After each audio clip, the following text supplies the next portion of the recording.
Vote का अधिकार संविधान का सबसे अमूल्य बहुमूल्य अधिकार है। औपनिवेशिक शासन काल में इवन संविधान सभा के निर्माण तक वोट का अधिकार उन्हीं लोगों को प्राप्त था जिनके पास आय और शिक्षा के अधिकार थे, यानी कि शिक्षा और आय संबंधी शर्तें थी। एक लंबे संघर्ष के बाद साइमन कमीशन से लेकर और संविधान बनने तक वयस्क मताधिकार प्राप्त किया गया, जिसमें कि कोई आहर्ता इस तरह शिक्षा और संपत्ति के नहीं रहे। इवन आजादी के बाद भी संसद में जब बातचीत हुई तो केटी शाह ने कुछ शिक्षा संबंधी शर्त रखने की वकालत की थी। डॉक्टर अंबेडकर ने सीधे से नकार दिया था और कहा था कि एक आम व्यक्ति में भी इतनी समझ होती है कि जो अपनी समस्याओं को समझ सकता है, व्यक्त कर सकता है। सदन में ऐसे बहुत सारे पढ़े लिखे लोग हैं जो उतनी बारीकी से अपनी समस्याओं के का समाधान प्रस्तुत नहीं कर सकते। ये डॉक्टर अंबेडकर के शब्द थे संविधान सभा। एसआईआर चल रहा है, अभी संसद का मानसून सत्र है। विपक्ष लगातार वोट चोरी के मसले को उठा रहा है और संसद में बहस की मांग कर रहा है, लेकिन सरकार, प्रधानमंत्री मौसम की मजा लेने का सलाह दे रहे हैं। 12 राज्यों में एसआईआर चल रहा है। कई 2 दर्जन से ज्यादा बीएलओ ने आत्महत्या कर ली है, कई लोगों ने नौकरी छोड़ दी है काम के दबाव में। कई राज्यों में चुनाव होने हैं। क्या वाकई चुनाव आयोग निष्पक्ष है? क्या है एसआईआर और इसके पीछे की मंशा क्या है? चर्चा इसी विषय पर होगी। दोस्तों, रतनलाल बोल रहा हूँ और आप देख रहे हैं अम्बेडकर नामा। डॉक्टर सुरेश माने साहब हमारे साथ हैं, प्रोफेसर भी रहे हैं, कानून के विशेषज्ञ हैं, पॉलिटिकल पार्टी भी चलाते हैं, बहुजन रिपब्लिकन सोशलिस्ट पार्टी बीआरएसपी, और इसके अलावा सोशल एक्टिविज्म में काफी एक्टिव रहते हैं। लगातार आप अम्बेडकरनामा पर सुन रहे हैं। कई दिनों बाद हम फिर अम्बेडकरनामा पर मिल रहे हैं और चर्चा इसी विषय पर बढ़ेगी। स्वागत है सर। जय भीम। जय भीम प्रोफेसर। बहुत दिनों के बाद अम्बेडकरनामा के दर्शकों के साथ हम मिलने जा रहे हैं। मैं भी गायब ही था, बिहार चुनाव उसके बाद जी। आप भी चुनाव में रहे बिहार में। चलो, ये 2025 का आखिरी महीना है, कोई बात नहीं है। दरअसल जो वोटर पुनर्निरीक्षण मुहिम जो है एसआईआर, ये जो वर्तमान केंद्र सरकार ने शुरू की है, कई महत्वपूर्ण नागरिकों के अधिकार, प्रजातंत्र के बेसिक पिलर,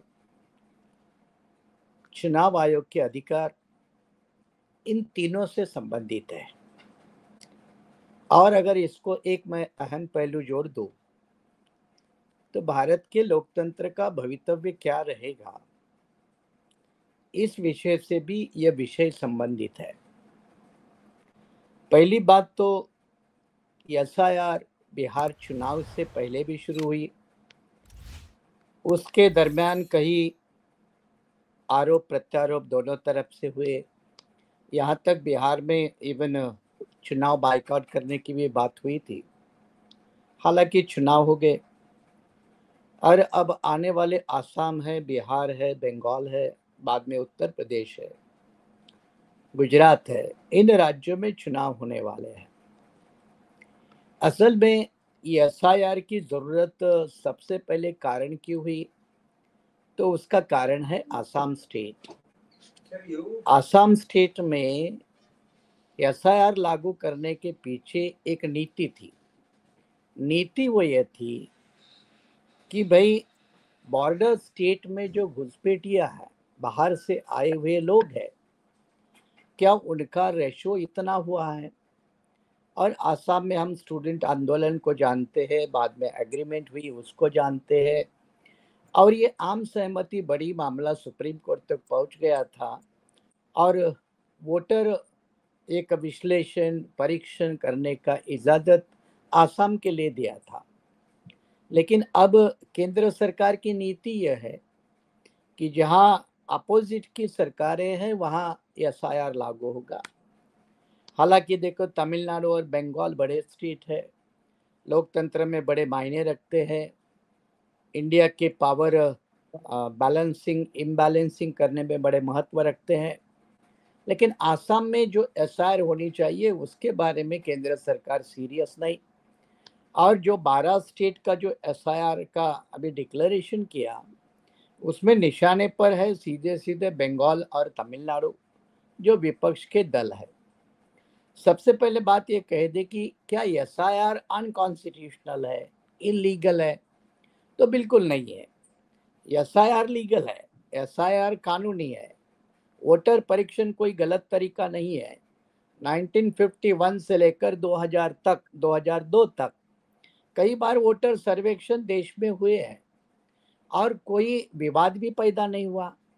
अब पैदा विवाद इसलिए हो रहा है कि केंद्र सरकार वोटर परीक्षण के बहाने क्या इनडायरेक्टली एनआरसी को लागू कर रही है।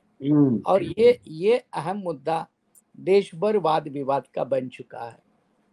इसको लेकर मुझे लगता है आज इंडियन एक्सप्रेस ने एक रिपोर्ट दी है और उसमें जो 3 कमिश्नर है इलेक्शन कमीशन ऑफ इंडिया में, चीफ कमिश्नर के अलावा 2 कमिश्नर है, उसमें एक मिस्टर संधू है। और वो संधू ने ये जब एसआईआर की मुहिम छिड़ी 24 जून 2025 के पहले, जो पहला सर्कुलर आया 24 जून का, उसके जो ड्राफ्ट बने, तो ड्राफ्ट में जब एसआईआर को सिटीजनशिप के कनेक्ट करने की बात हुई तो आज के इंडियन एक्सप्रेस ने रिपोर्ट किया कि जो संधू नाम के चुनाव इलेक्शन कमिश्नर है भारत सरकार के, उन्होंने उसके ऊपर ऑब्जेक्शन लिया था। उन्होंने कहा था कि एसआईआर को सिटीजनशिप के साथ कनेक्ट करना ये ठीक नहीं होगा, ये उचित कदम नहीं है, क्योंकि एसआईआर चुनाव आयोग के दायरे में आता है लेकिन नागरिकता हमारे दायरे में नहीं आती, वो तो गृह मंत्रालय के दायरे में आती है। सिटीजनशिप है या नहीं है वो दायरा गृह मंत्रालय का, ये चुनाव आयोग का नहीं है।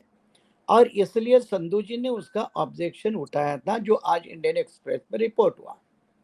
इसके बावजूद इनडायरेक्टली चुनाव आयोग के माध्यम से या केंद्र सरकार और चुनाव आयोग के साठगांठ से इनडायरेक्टली उसको नागरिकता के साथ जोड़ा गया। और देश में आज तक जो भी वोटर है, अब वोटर की परिभाषा संविधान में दी है 325 में, 326 में, 327 में, कि उसमें हर कोई नागरिक है वो वोटर है। नागरिक है वही वोटर है। कोई भी आदमी जो नागरिक नहीं है वो वोटर नहीं है। लेकिन नागरिक कौन है और नहीं कौन है, ये डिसाइड करने का अधिकार चुनाव आयोग के पास नहीं है। ये अधिकार जो है वो गृह मंत्रालय के पास है, उसके लिए एक अलग सर्वेक्षण होता है। अब इसलिए ये एसआईआर विवादास्पद हो गया कि जो भी आदमी अभी के वर्तमान वोटर लिस्ट में है, आप है, मैं, वो कोई भी है, तो उसको एक फॉर्म भर के देना ही है। वो 11 डॉक्यूमेंट से कोई ना कोई डॉक्यूमेंट देना ही है। भले मेरे पास वोटर आईडी कार्ड है तो उसकी कोई कीमत नहीं है, मेरे पास पैन कार्ड है तो उसकी कोई कीमत नहीं है, मेरे पास आधार कार्ड है तो उसकी कोई कीमत नहीं है, मेरे पास राशन कार्ड है तो उसकी कोई कीमत नहीं है। तो आज तक ये Aadhaar, PAN, ration card, MNREGA job card, ये जो सबूत माने जा रहे थे आम आदमी के लिए, वो इस एसआईआर में शामिल नहीं है। आपको पासपोर्ट देना होगा। अब पासपोर्ट कितने लोगों के पास होता है? आपको बर्थ सर्टिफिकेट प्रूफ करके देना होगा। अब बर्थ सर्टिफिकेट जंगल में रहने वाले आदिवासी के पास कितने होंगे? तो ये सारी दिक्कतों को ध्यान में रखकर, हालांकि बिहार चुनाव में यह मुद्दा बना, फिर भी एक डिटरमाइन सेंट्रल गवर्नमेंट और चुनाव आयोग एसआईआर देश भर लागू करना चाहते हैं। इसका बड़ा भारी विरोध भी चल रहा है। कल संसद का पहला दिन था, अधिवेशन शुरू हुआ और संसद के पहले ही दिन इसके ऊपर काम नहीं हुआ। सरकार कहती है कि हम एसआईआर के ऊपर बहस नहीं करेंगे, हम इलेक्टोरल रिफॉर्म्स के ऊपर बहस करेंगे, हम वंदे मातरम के ऊपर एक दिन की बहस रखेंगे, लेकिन एसआईआर के लिए बहस नहीं करेंगे। तो ये एक प्रकार पार्लियामेंट का, संसद का अपमान है। संसद के पार्लियामेंट्री सेशन इसलिए होते हैं कि देश के सामने जो ज्वलंत मुद्दे हैं उनको बहस हो। प्रायोरिटी के रूप में, उनको प्राथमिकता देकर उसके ऊपर सदन ने बहस करना चाहिए। सारे दलों को परस्पर को विश्वास में लेना चाहिए और संसद के माध्यम से पूरे देश के नागरिकों को विश्वास में लेने चाहिए। यही डिमांड अपोजिशन की है, लेकिन केंद्र सरकार, पार्लियामेंट्री अफेयर्स मिनिस्टर उसको मानने के लिए तैयार नहीं है। ये एक बड़ी दिक्कत हमारे सामने आ रही है। और आज दूसरा दिन है संसद के अधिवेशन का, देखते हैं शाम को पता चलेगा आज फिर क्या हुआ। नहीं सर, वो जो विपक्ष आरोप लगा रहा है कि विपक्ष के वोटरों के नाम काटे जा रहे हैं, दलित, पिछड़े, अल्पसंख्यक, आदिवासी, इनके नाम काटे जा रहे हैं। बहुत सारे लोग टैक्स से भी नहीं है, ये सारे लोग देश भर में मजदूर है, एक जगह से दूसरे जगह ट्रैवल करना मुश्किल है और उतना टेक्निक भी नहीं पता है कैसे क्या करेंगे। तो ये तो एक बात ही है, लेकिन आखिर ऐसा यार हुआ तो कितने वोट कटे, इसके कुछ आंकड़ा है क्या? और जेन्युइन वोट? एक एक तो बात है कि इवन सुप्रीम कोर्ट में इसके ऊपर जब पिछले, मुझे लगता है 10 जुलाई को जब डिस्कशन हुई थी इस मैटर को लेकर, तो सुप्रीम कोर्ट ने भी इस दिक्कत को समझकर ये कहा था कि भाई आधार कार्ड को एक्सेप्ट कर लो, आधार कार्ड को 11 में से एक डॉक्यूमेंट को एक्सेप्ट करो। टाइम बिंग चुनाव आयुक्त ने तो हाँ कहा, लेकिन ज्यादा फिर और डॉक्यूमेंट्स मांगते रहते हैं। मैंने वही कहा कि रोजी रोटी के चक्कर में माइग्रेट करने वाला आदमी परिवार कौन से सबूत देगा? वॉन्डरिंग ट्राइब्स अपने इंडिया में बहुत है, जिसको भटके विमुक्त कहा जाता है, गुमंतु जाति, वो एक जगह पे टिकती नहीं। उनके पास कौन सा प्रूफ का डॉक्यूमेंट होगा? ये बड़ा सवाल है। जंगल में रहने वाले आदिवासी, इनके पास कौन से डॉक्यूमेंट होंगे? गरीब पीढ़ी, दूर दरार के इलाके में रहने वाला दलित, उसके पास कौन से डॉक्यूमेंट होंगे? और डॉक्यूमेंट नहीं होंगे तो क्या आप उसको वोटर लिस्ट से बाहर करवाओगे? वोटर लिस्ट से बाहर करवाने के दो तरीके हैं प्रोफेसर इधर। एक, आपको फॉर्म भरना मैंडेटरी है, अगर आपने फॉर्म नहीं भरा तो आप आउट हो जाते हो। और फॉर्म भरने के बाद उन 11 डॉक्यूमेंट से कोई अगर आपके पास सबूत नहीं है तो भी आप आउट हो जाते हो। तो ये एक लगभग वोटर इलिमिनेशन का सर्वे है, ये वोटर सर्वे नहीं है। ये लगभग गरीब, असहाय जो लोग हैं, जिनका घर का ठिकाना नहीं है, ऐसे लोगों को लगभग वोटिंग राइट डिनाई करने की ये इनडायरेक्ट मेथड है।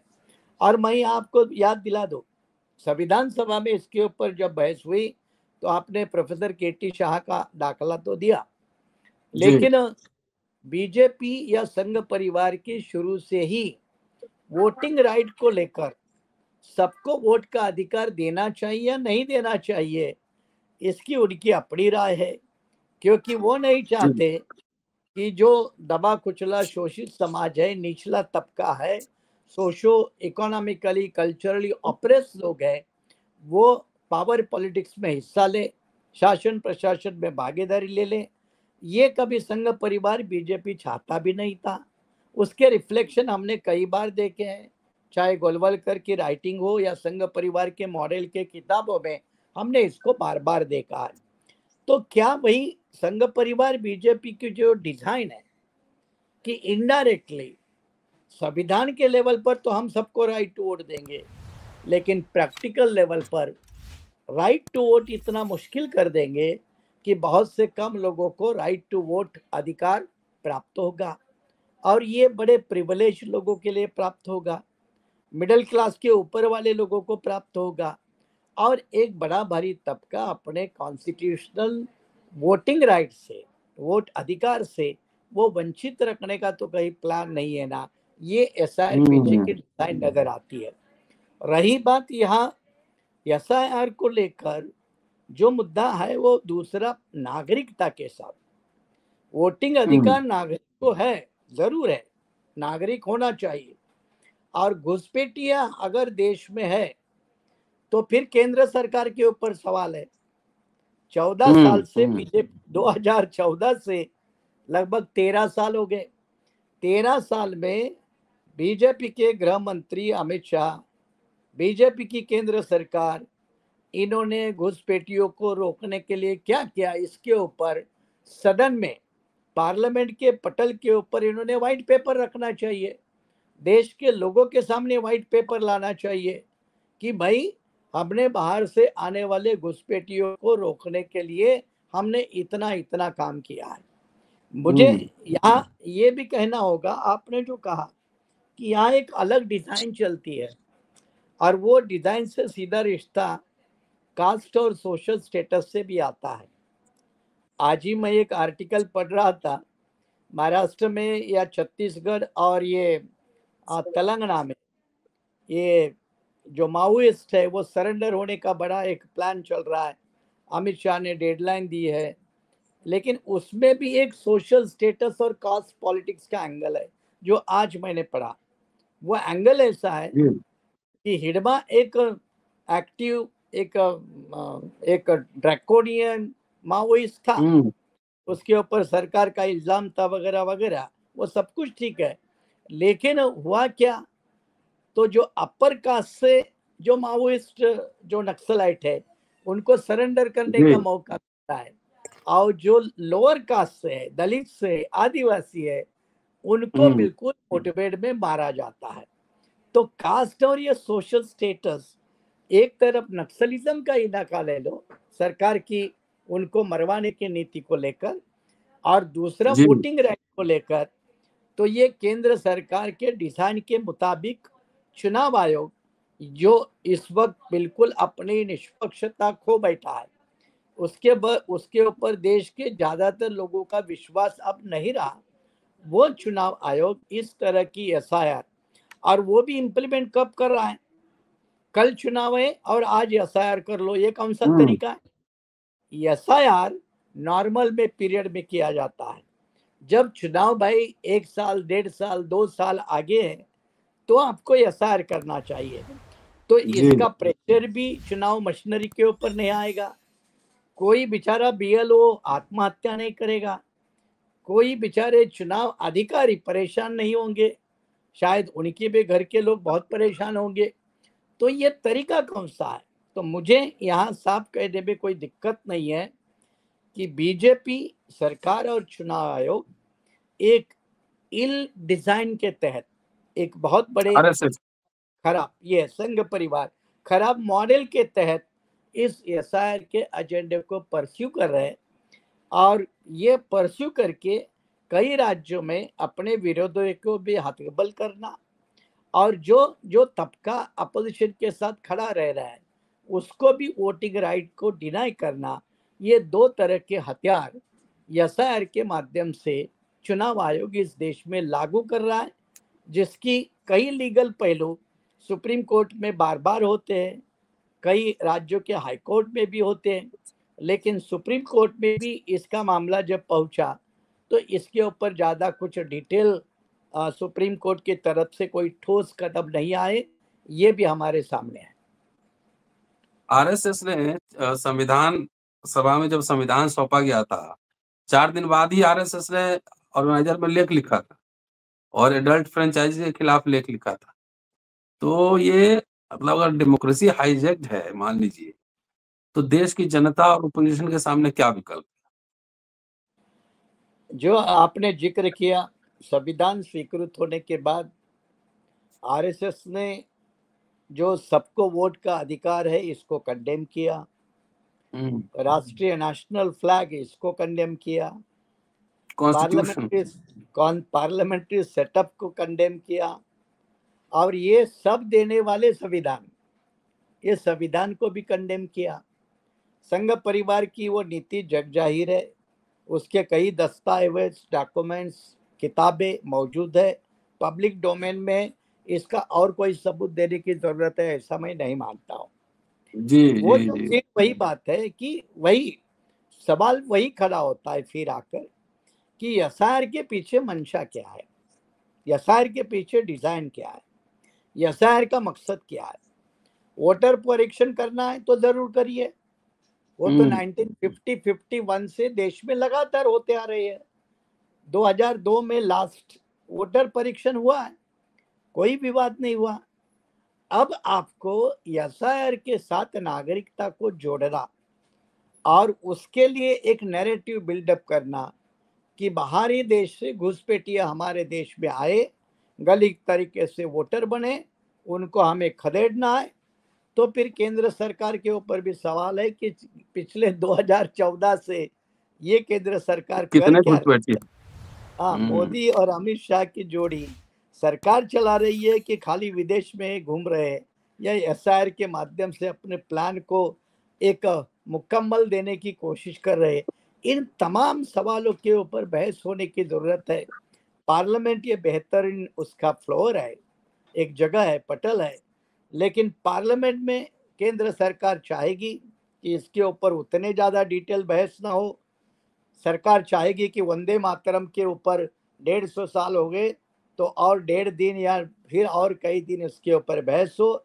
लेकिन देश का जो करंट हालात में जो एक बर्निंग इशू है, बर्निंग क्वेश्चन है, इसको केंद्र सरकार डाइल्यूट करने की कोशिश करेगी। देखना होगा कि अपोजिशन पार्टी, क्योंकि अपोजिशन में भी ये कोई एक इंटेंसिव कोएलिशन नहीं है, ये भी डिस्ट्रीब्यूटेड लेवल का कोएलिशन है। बड़े पार्टियों में एसआईआर में इंटरेस्ट है, छोटी पार्टियां जो है उनको अपने अपने स्टेट मामलों में इंटरेस्ट है। ऐसे हालात में पार्लियामेंट के अंदर वाला अपोजिशन कितनी ताकत के साथ, एकता के साथ पार्लियामेंट के अंदर, ना कि सिर्फ बाइकआउट करके, बाइकआउट करने से और काम आसान हो जाता है, ना कि बाइकआउट करके, बल्कि सदन के अंदर में रहकर सरकार को कितना मजबूर करवाता है, इस मुद्दे के ऊपर देश के सामने पूरी भूमिका आने के लिए उसके ऊपर काफी मामले निर्भर है। चलिए, संसद में विपक्षी दलों का प्रदर्शन है और बेसिकली एसआईआर के थ्रू आरएसएस के बहुत पुराने एजेंडा को लागू करने की तैयारी है। ये स्पेशल इंटेंसिव रिवीजन नहीं है, बेसिकली वोटर एलिमिनेशन प्रोसेस है। शुक्रिया, देखते रहिए अम्बेडकर। शुक्रिया सर, थैंक यू। जी शुक्रिया आपका भी।